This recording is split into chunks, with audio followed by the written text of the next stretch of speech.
Ça va faire de nombreux mois que je me suis pas plongé dans l'univers glauque et sale d'American Horror Story, à l'image de ma chambre d'adolescent. Et quel plaisir de découvrir la saison 3, avec l'univers sombre et mystique des sorcières de la Nouvelle-Orléans. Alors sans attendre, un épisode 4, des vraies histoires derrière American Horror Story. Ça vous intéresse ?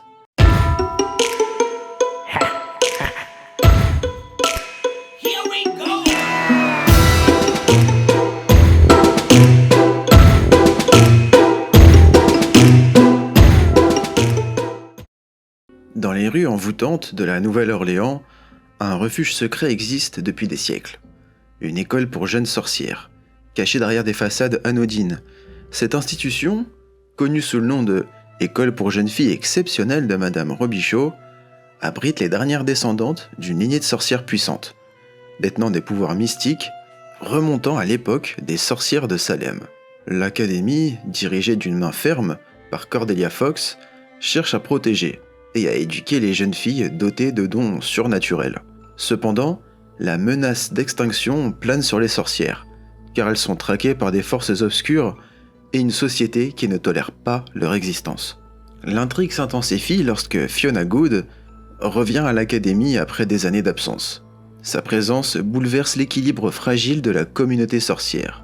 Fiona est déterminée à assurer la survie des siennes, même si cela signifie éliminer toute menace, qu'elles viennent de l'intérieur ou de l'extérieur.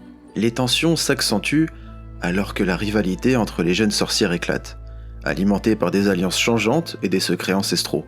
Les thèmes de la sororité, du pouvoir, de la vengeance et de la rédemption se tissent dans un réseau complexe, tandis que la Nouvelle-Orléans elle-même, avec son histoire riche en magie et en mysticisme, devient un personnage à part entière. Dans Coven, chaque alliance et chaque trahison révèle des couches plus profondes de la magie noire et de la destinée des sorcières. Les lignes entre le bien et le mal s'estompent, et chaque choix a des conséquences terrifiantes. Et bien entendu, comme d'habitude, cette saison s'inspire de vrais personnages ou de vraies histoires. Comme le premier personnage dont je vais vous parler, Delphine Lalaurie. Dans la série, on découvre donc Delphine Lalaurie, une riche femme faisant subir les pires horreurs à ses esclaves, et si on peut dire une chose, c'est que la scène est très fidèle à la réalité. Marie-Delphine de McCarthy est née en mars 1787 à la Nouvelle-Orléans en Louisiane. Et elle est bien née, car elle naît dans une famille fortunée, ayant bâti son empire grâce au coton et à la canne à sucre, et ce bien sûr, sous couvert de l'esclavage. Une famille riche donc, mais aussi influente. D'ailleurs, le cousin de Delphine est lui-même maire de la Nouvelle-Orléans. Elle va grandir entourée de personnes riches et influentes, mais aussi entourée d'esclaves. Et en juin 1800, elle épouse Ramón López y Angulo. C'est pas une insulte, je vous jure. Un Espagnol membre de la haute société créole, tout comme elle. 4 ans plus tard, Delphine se remarie avec un certain Jean Blanc, un banquier français avec qui elle aura 4 enfants. Et une fois de plus, après de nombreuses années de vie commune, il décède. Et moins d'une décennie plus tard, elle va retrouver l'amour dans les bras de Léonard Louis-Nicolas Lalaurie. Et c'est maintenant que l'histoire va commencer à être intéressante, car le couple va faire l'acquisition d'une immense propriété, une magnifique maison de 3 étages, au 1140 Royal Street. La famille des Lalaurie occupait les 2 premiers étages, et le 3e et dernier étage, celui du haut, était réservé aux esclaves. Delphine était donc bien vue à la Nouvelle-Orléans. Une femme de bonne famille, fortunée, que l'on disait très sympathique. Mais voilà, tout ceci n'est qu'une façade. Et cela cache des secrets bien plus sombres, et une rumeur va commencer à apparaître. Quelle rumeur ? L'entourage de Delphine va s'apercevoir que certains des esclaves qu'ils avaient l'habitude de voir disparaissaient soudainement, du jour au lendemain. Un jour, un voisin a aperçu une jeune fille de 12 ans, sauter depuis la fenêtre, pour échapper à Delphine Lalaurie, qui la poursuivait armée d'un fouet. Et cela car la fillette a malencontreusement tiré les cheveux de sa maîtresse lorsqu'elle la coiffait. La maison étant relativement exposée, des témoins ont pu voir la scène et la rumeur a pu se propager. Assez pour que les autorités s'en mêlent. Elle a eu une amende. Cependant, le 10 avril 1834, un incendie se déclara dans la maison de Madame Lalaurie. Les pompiers, arrivés sur place, découvrirent que c'était la cuisinière des Lalaurie, qui avait sciemment mis le feu aux cuisines dans l'intention de se suicider après s'être libérée de ses chaînes. Et quelle ne fut pas la surprise des autorités de voir les Lalaurie essayer de sauver leurs biens précieux, mais pas leurs esclaves. D'ailleurs, où sont les esclaves ? C'est bien ce que les autorités ont tenté de savoir après avoir maîtrisé les flammes, en pénétrant dans la maison jusqu'au quartier des esclaves, pendant que les Lalaurie profitèrent de la confusion pour s'enfuir. Et c'est là que l'horreur va être découverte.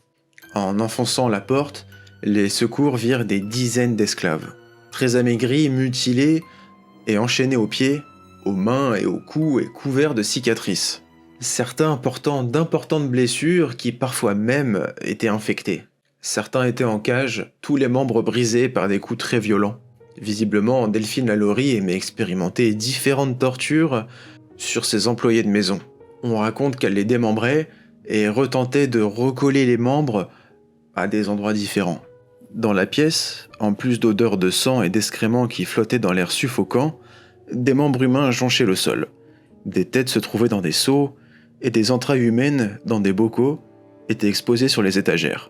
Et pour compléter le tableau, de nombreux instruments de torture étaient présents, maculés de sang et de chair en décomposition.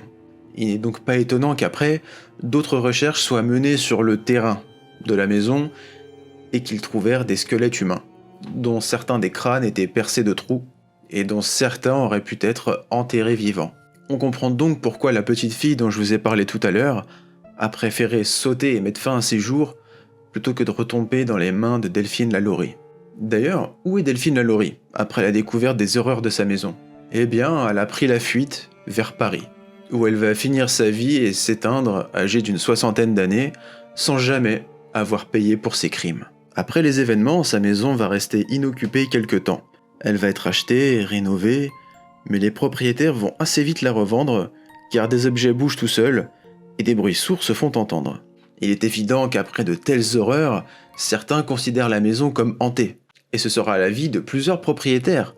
La bâtisse va donc passer de main en main à travers le temps. Elle va être transformée en bar, en pensionnat, en école de danse et en hôtel. Et l'un de ses propriétaires est même très célèbre, car il s'agit de l'acteur Nicolas Cage, qui lui également a déclaré que la maison était bel et bien hantée. Il aurait déclaré « Je l'ai acheté en 2007, en me disant que ce serait l'endroit idéal pour rédiger un bon livre d'horreur. Je n'en suis pas rendu très loin. La maison est parfois entourée de 5 ou 6 fantômes. S'il y a quelque chose dedans, je refuse qu'on l'exploite. » Sa peur des fantômes et ses problèmes financiers l'ont forcé à quitter la maison. Mais j'ai peur. Vas-y! Mais il y a des trucs bizarres là-bas. Qui mort? Il est important de rappeler que l'histoire de Madame Lalaurie n'est pas seulement un récit horrifique, mais un rappel sombre de l'histoire de l'esclavage et de l'inhumanité qui en découlait. C'est une partie de l'histoire qui ne doit pas être oubliée, car elle nous enseigne sur les horreurs du passé et la nécessité de lutter contre l'injustice. Dans cette saison, les protagonistes sont dans leur majorité des sorcières. Des sorcières descendant des illustres sorcières de Salem, tentant de préserver leur existence et leur pouvoir. Elles sont confrontées à des rivalités internes, à des menaces extérieures et à un passé hanté par les horreurs de la chasse aux sorcières de Salem. Alors laissez-moi vous parler de cette fameuse histoire des sorcières de Salem qui a vraiment existé. Nous sommes en 1692 à Salem, dans le Massachusetts, aux États-Unis. Et comme beaucoup de villes ou de villages de l'époque, il s'agissait d'une société coloniale basée sur les traditions chrétiennes et des règles très puritaines.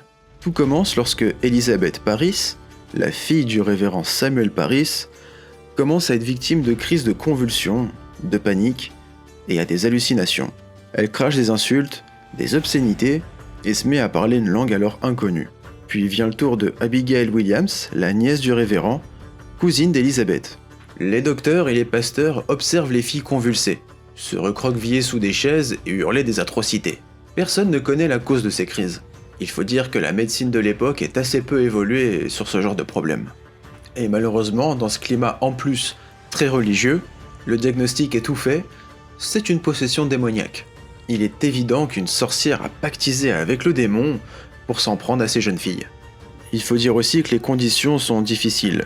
L'hiver est très rude et avare en récolte, De plus, les colons anglais sont en conflit permanent avec les autochtones et les colons français. Le seul espoir qui reste à ces communautés, je le répète encore une fois très religieuses, ce sont les pasteurs.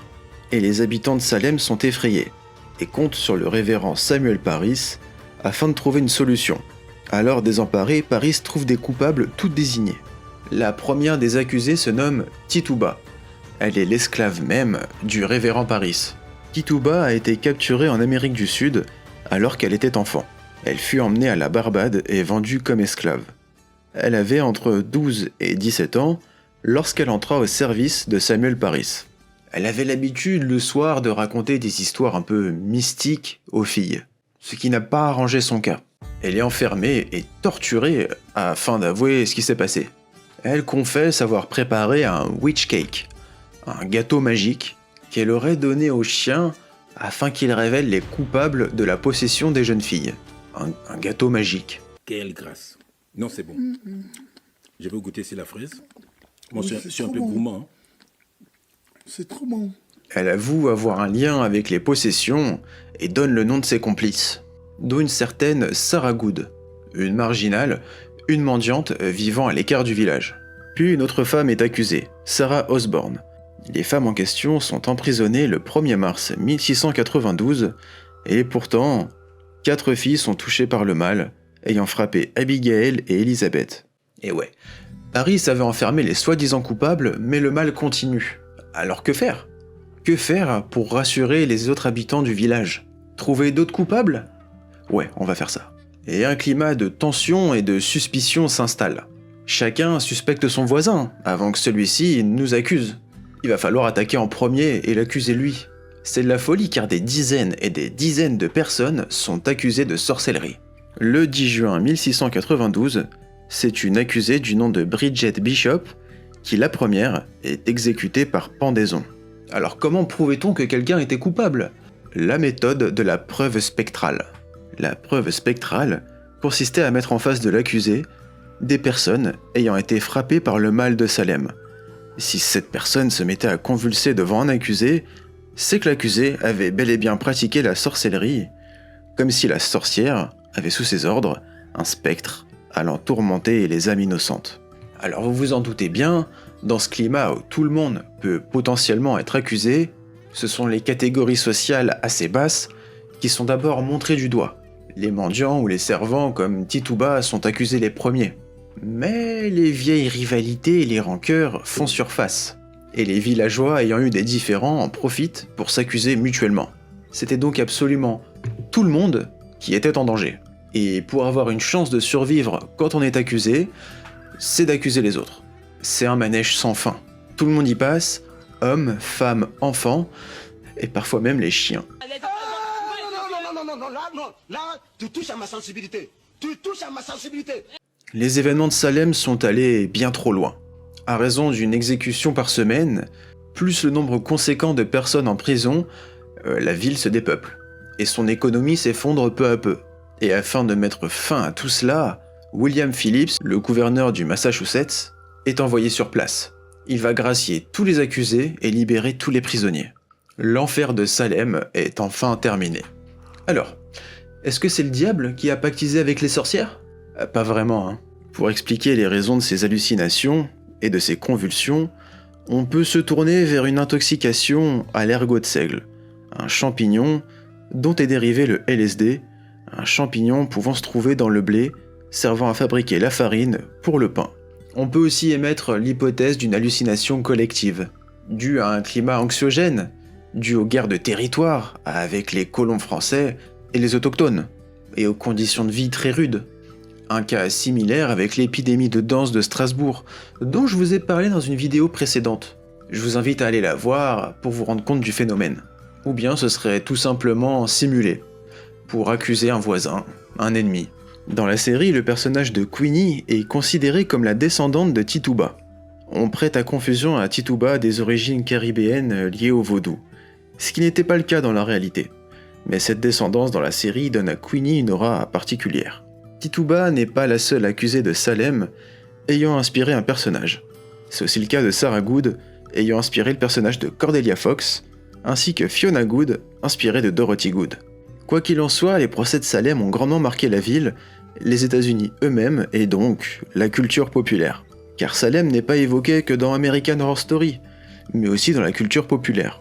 On en fait référence dans le film Hocus Pocus, Ma sorcière bien-aimée, et la série Marvel WandaVision, et surtout dans la série Sabrina l'apprentie sorcière, où le chat se nomme Salem. Le procès des sorcières de Salem est un rappel poignant de la façon dont les gens peuvent être attirés dans une frénésie irrationnelle, emportant des vies innocentes dans leur sillage. Et c'est un rappel de rester prudent face aux préjugés, et à la discrimination qui peuvent ressurgir même dans les moments les plus sombres. Au cœur des ruelles tortueuses de la Nouvelle-Orléans, un individu mystérieux manie la hache avec une cruauté dérangeante, semant la terreur et la mort sur son passage. L'histoire du tueur à la hache est entrelacée avec le passé trouble de la ville et des sorcières, révélant des secrets obscurs et des liens inattendus. Son apparition crée une tension palpable, et sa quête dévoile progressivement un sombre pan de l'histoire occulte de la Nouvelle-Orléans. Une fois n'est pas coutume, un véritable tueur à la hache a terrorisé la Nouvelle-Orléans. Le 23 mai 1918, à la Nouvelle-Orléans, M. Joseph Maggio et son épouse Catherine furent assassinés dans l'appartement qu'ils occupaient juste au-dessus de leur épicerie. Les deux victimes avaient été égorgées avec un rasoir. La gorge de Catherine avait été entaillée si profondément qu'elle en était presque décapitée. Puis le tueur s'est acharné sur eux en leur mettant des coups de hache en pleine tête. Le tueur est parvenu à rentrer dans la maison en découpant un panneau de la porte arrière de la maison, puis est parti en abandonnant ses vêtements tachés de sang et la hache qu'il avait utilisée. Les faits sont sordides et le premier suspect n'est autre que le frère de Joseph, Andrew, car le fameux rasoir lui appartenait. Mais les doutes sont écartés grâce à différents témoignages. C'est un mois plus tard que l'homme à la hache va de nouveau frapper, en s'attaquant une fois de plus à un couple, en s'immisçant chez eux en découpant un morceau de porte, et les agresser à coups de hache. Seulement l'une des victimes va s'en sortir et décrire son agresseur comme un homme grand à la peau sombre. C'était des attaques violentes et sans cambriolage, car en effet, l'homme à la hache ne volait rien. Pas si méchant que ça finalement. Et comme cela, les attaques vont se répéter. Un homme armé d'une hache rentre chez les gens et les fracasse à la tête. Certains survivent, d'autres n'ont pas cette chance. La rumeur va donc courir qu'un tueur à la hache sévit à la Nouvelle-Orléans. La peur et la paranoïa s'emparent des habitants, terrorisés à l'idée d'être attaqués chez eux. Puis le mystérieux tueur à la hache disparaît brusquement. La terreur diminue et les enquêteurs vont baisser leur garde. Mais ce sera que pour un temps, car de nouveau, il va frapper. C'est la famille Cortimiglia, d'origine italienne, qui va en faire les frais. Car le 10 mars 1919, ses voisins sont alertés par des cris. Et en rentrant chez les Cortimiglia, ils trouvent Rosie, la mère, avec le corps de sa fille dans les bras, pendant que son mari gisait derrière elle.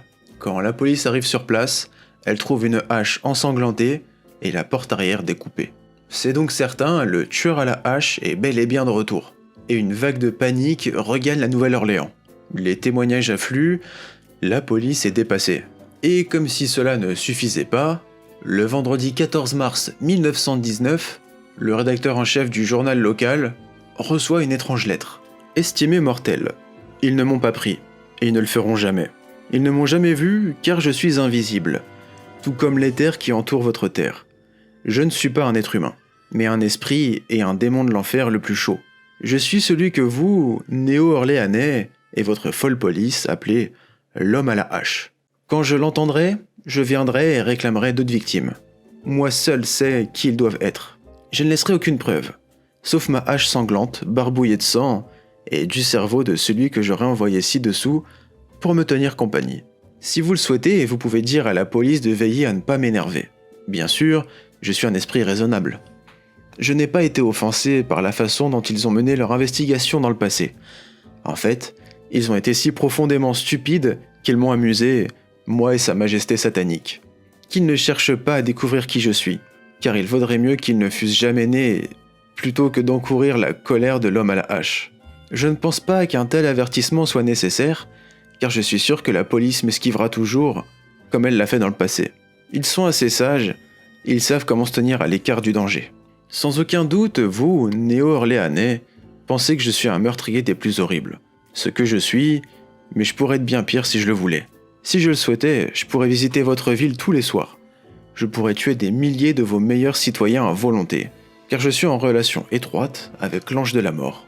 Maintenant, pour être exact, à minuit 15, mardi soir prochain, je vais passer à la Nouvelle-Orléans. Dans mon infinie miséricorde, je vais vous faire une petite proposition, à vous les gens. La voici. Je suis très friand de musique jazz, et je jure, par tous les diables des régions basses, que chaque personne chez qui se trouvera un groupe de jazz en train de jouer au moment que je viens de mentionner sera épargnée. Si tout le monde a un groupe de jazz, bien alors tant mieux. Une chose est sûre, c'est que certains d'entre vous qui n'écouteront pas de jazz mardi soir goûteront de la hache. Eh bien, comme j'ai froid et que je me languis de la chaleur de mon Tartare natal, il est temps que je quitte votre maison terrestre et que j'arrête mon discours. En espérant que vous vouliez bien publier cela, ce qui pourrait vous convenir, j'ai été, je suis et je serai le pire esprit qui ait jamais existé, que ce soit dans la réalité ou dans le royaume de la fantaisie, l'homme à la hache. L'homme à la hache explique donc que ce soir-là, il viendra à la Nouvelle-Orléans et que ceux qui écouteront du jazz seront épargnés. J'en connais des gens qui aiment imposer leurs goûts musicaux, mais là c'est fort. Les habitants diront après cette nuit-là qu'il s'agissait de la nuit la plus bruyante de toute l'histoire de la Nouvelle-Orléans, car on peut affirmer une chose, c'est que tout le monde a joué le jeu. Durant la nuit, la ville a vécu au rythme du jazz, et quand le jour se leva, personne n'était mort des mains de l'homme à la hache. Mais seulement pour cette nuit-là, car les meurtres continueront jusqu'au meurtre de Marc Pepitone, un épicier d'origine italienne, dans la nuit du 27 octobre 1919. Pepitone a été massacré dans son lit à coups de hache, son sang éclaboussant tous les murs de la pièce. Mais ce que cette attaque a de spécial, c'est que c'est la dernière. En effet, après ce meurtre, le mystérieux tueur à la hache disparaît complètement. Ce qui est assez intriguant avec lui, c'est qu'il a tendance à s'en prendre à des immigrés italiens, dans de nombreux cas. On pourrait parler d'agression raciste, mais d'autres hypothèses avancent que ce serait lié à des affrontements mafieux ou des règlements entre familles italiennes. Rien n'est certain, et nous n'en saurons pas plus sur le mystérieux serial killer fan de jazz. Marie Laveau est présentée comme une puissante prêtresse vaudou à la Nouvelle-Orléans, détenant des pouvoirs mystiques et jouant un rôle central dans le monde surnaturel de la ville. Elle dirige une boutique et est respectée en tant que leader de la communauté vaudou locale. Marie Laveau entretient une relation complexe avec les sorcières de l'école de sorcellerie de la Nouvelle-Orléans. Bien qu'au départ, elle soit en opposition avec elle, les événements révèlent des alliances surprenantes et des intérêts communs. Un personnage bien complexe et intrigant, comme la vraie Marie Laveau. Marie Laveau est considérée comme la reine du vaudou à la Nouvelle-Orléans. Malgré sa mort il y a plus de 200 ans, les gens disent que Marie a toujours un pouvoir sur la ville, remontant aux légendes qui parlent de sa pratique du vaudou. Certains affirment qu'elle accomplissait des exploits remarquables, certains affirmant qu'ils ne sont rien de moins que des miracles. Nous savons peu de choses sur la jeunesse de Marie. Si ce n'est qu'elle est probablement née début 1800 d'un riche propriétaire de plantation, selon certaines sources, et de sa maîtresse noire. Son père, Charles Laveau, aurait également été cité comme étant un homme politique, devenant maire de la Nouvelle-Orléans. Sa mère, nommée Marguerite, était également décrite comme une praticienne du vaudou. Nous savons également que Marie Laveau a épousé un homme nommé Jacques Paris, un charpentier qui lui donnera 2 enfants. Cependant, Paris disparaît soudainement en 1824. Selon les témoignages, Marie Laveau était une très belle femme, avec de la prestance. D'ailleurs, quel meilleur choix pour l'interpréter dans la série que Angela Bassett. Non mais je veux dire, vous avez vu le charisme de cette actrice ? Vous avez vu Black Panther 2 ? Oh ! Calme-toi. Après la mort de Paris, Marie commença à travailler dans un salon de beauté en tant que coiffeuse. C'est en fait l'une des parties les plus importantes de sa vie, car c'est là qu'elle servait les femmes blanches et créoles fortunées de la Nouvelle-Orléans, où elle lui confiait leurs secrets les plus intimes, leurs désirs, des informations sur leur mari amant, leur domaine et leurs affaires familiales. Beaucoup pensent que cette richesse d'informations que Laveau recevait quotidiennement lui donnait un levier politique, et est la raison pour laquelle elle a pu monter dans les rangs sociaux. Et c'est à ce moment-là qu'elle a commencé à s'intéresser aux pratiques vaudou de sa mère et aux croyances traditionnelles africaines. Le vaudou louisianais incorporait de l'eau bénite, de l'encens, des statues de saints et même des prières chrétiennes, afin de le rendre plus acceptable pour la classe supérieure et plus attrayant pour ceux étant fidèles au christianisme. Cela s'accomplissait par un mélange de danse, de musique, de chant, et même par l'utilisation de serpents. En fait, on disait même que Lavaux portait un serpent domestiqué autour de son cou nommé Zombie. Marie, en tant que reine du vaudou, vendait des amulettes et des gris-gris, censés apporter la fortune et protéger leurs porteurs du mal. Les gris-gris étaient censés contenir une variété d'ingrédients bénis par les reines du vaudou ou les praticiens du vaudou, pour conférer à celui qui les porte un effet ou un destin particulier. Des charmes, des poudres magiques, des remèdes et des ornements accordant des désirs, y compris ceux qui pouvaient détruire leurs ennemis, étaient également proposés par Lavaux. Elle réalisait également des consultations spirituelles, prédisait l'avenir et donnait des conseils à ceux qui en cherchaient, tout en lançant des sorts, y compris des remèdes, des charmes, voire des malédictions moyennant le bon prix. En outre, Marie Lavaux commence à faire fortune et à amasser un sacré pactole. Et après une vie prospère, en argent, en renommée et en enfants, elle en a eu 15. Marie Lavaux décède en 1881 et de nombreuses personnes viennent se recueillir. Marie était très appréciée. Lavaux est enterrée dans le cimetière Saint-Louis dans le caveau familial des Lavaux, attirant de nombreux visiteurs même à ce jour. Du moins si elle est vraiment dans son caveau. Car oui, des rumeurs disent que Marie Lavaux était toujours en vie, et ce même après son enterrement, car elle aurait été à plusieurs reprises aperçue. Cela est peut-être dû au fait que sa propre fille, Marie Lavaux, ait son portrait craché, ce qui prêterait à confusion et aurait propagé la rumeur. La rumeur que Marie Lavaux aurait vécu longtemps, très longtemps, comme Michel Drucker. Ceux qui me croyaient mort devront encore attendre. Je suis en pleine forme, ou presque. La saison 3 d'American Horror Story plonge les spectateurs dans un monde de sorcellerie et de mystère à la Nouvelle-Orléans. Entre magie noire, alliance fragile et révélations troublantes, Coven explore les thèmes de la persécution, du pouvoir féminin et des conséquences du passé occulte de ses protagonistes. Une saison, de mon avis, très réussie.